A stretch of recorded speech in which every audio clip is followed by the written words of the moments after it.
Hi, my name is Xavior Fitzgibbon. I'm from Wilson, New York. I went to Wilson High School. I take machining and CNC programming. I chose Alfred State because it was the cheapest option for me and the best option for me as far as the machining and CNC programming side. Having all these machines makes it easy for me to be intrigued with what I want to do and what I want to go forward with in my career, to learn as much as I can with the short amount of time that I'm here.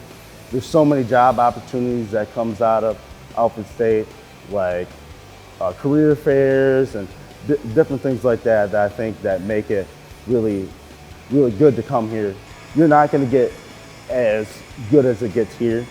I've looked at community colleges that provide the same program, and some other outside colleges, but they just don't get the experience, the really hands-on experience. Alfred State's giving me the tools to program my future.